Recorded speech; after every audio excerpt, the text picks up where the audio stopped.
পিছা আছো তো পিছা আছো একবার আসবো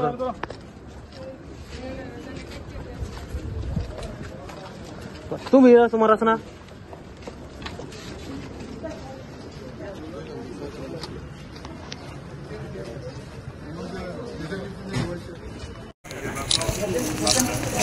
ওদের সামনে তো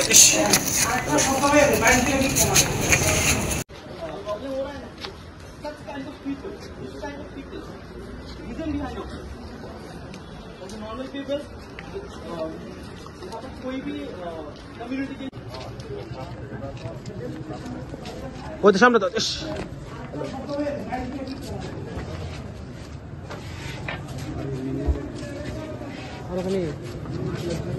কিছুই না আমরা চাওয়া হচ্ছে কি যে আমরা প্রশাসনের কাছে কমু যাতে আমরা প্রশাসনের কাছে কমু হের যাতে কঠোর থেকে কঠোরতম যে শাস্তিটা আছে যেভাবে নৃশংসভাবে কি এরকম কি অনুভव 24 साल के लड़के को ऐसे मतलब मार के ट्रॉली में लेके अब सुनाई दे रहा है कि वो लोग हेडमास्टर उसके बाबा हेडमास्टर है मतलब एजुकेशन जो अक्यूज है वो एक डॉक्टर है कल उसको यहाँ पर भी जा सकते थे ठीक है ना एक उसे तो ऐसे मारने का कोई मतलब हमारे भारत के मुंह पे नॉट ओनली पीपल वो तो भैया कैसे Do you think the accused family they tried to frame it as a उन लोगों के माइंड में क्या चल रहा है वो भी मुझे नहीं पता लेकिन मैं सिर्फ इतना बता सकता हूँ इंडियन गवर्नमेंट से या त्रिपुरा की जो माननीय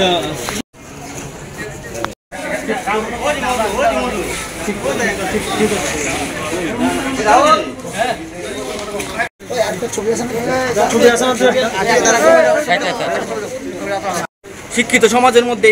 এই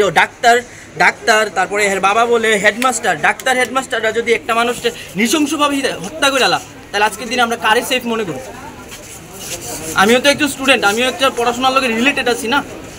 আজকের দিনে আমারও যদি কেউ ফোন করে যে বন্ধু বাইরমু তাহলে তো আমি আমার নিজের বন্ধুরই বিশ্বাস করতে পারতাম না ঠিক আছে না তো আমরা আমাদের দাবি ইদ্দুরই যে আমরা ত্রিপুরার কনস্টিটিউশনকেও ইন্ডিয়ার কনস্টিটিউশনকেও যে কঠোর থেকে কঠোরতম সাজা আছে ওইটা যাতে তার লেগে অ্যাপ্লিকেবল হয় নাইলে ওইটা আমরা নিতে পারতাম না আর কি আমরা এলাকাবাসী হিসেবে বা আমার ছোটো ভাই হিসেবে আমরা এটা নিতে পারতাম না কি আহ্বান থাকবে সরকারের কাছে হ্যাঁ সরকারের কাছে তো আবেদন প্রথমত যে আবেদনটা থাকবে যে সবার আগে ওর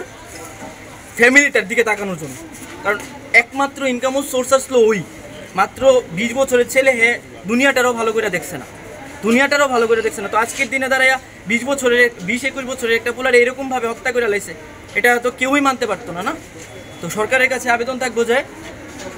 আমাদের ভারতের সংবিধান বলুন বা যেখানে যে কঠোর থেকে কঠোরতম শাস্তি আছে ওইটা যাতে তার ক্ষেত্রে হোক প্লাস ওর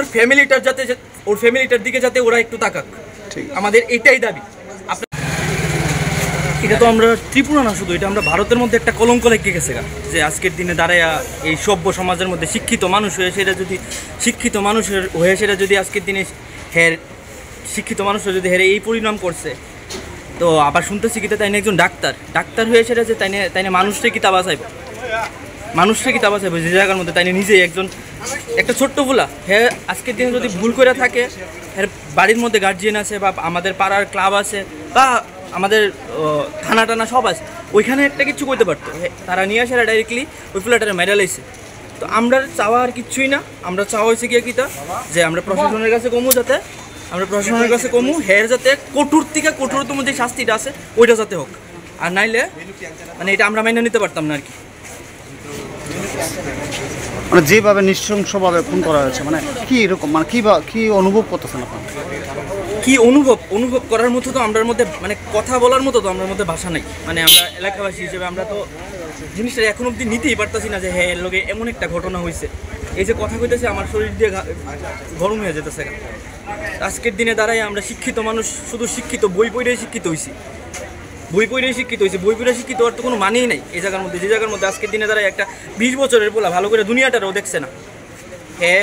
হ্যাঁ পরিবারের শুধুমাত্র ইনকাম অফ সোর্স আসলো হ্যাঁ বাড়ির মধ্যে মা অসুস্থ হ্যাঁ বাবা অসুস্থ হ্যাঁ ছোটো ভাই একটা চোখের মধ্যে ডিজিজ তো এই জায়গার মধ্যে হ্যাঁ নিজে মাত্র সংসারটারে ধরছিল আজকের দিনে দাঁড়ায় হ্যাঁ সংসারের দায়িত্বটা কে নিব ঠিক আছে আজকে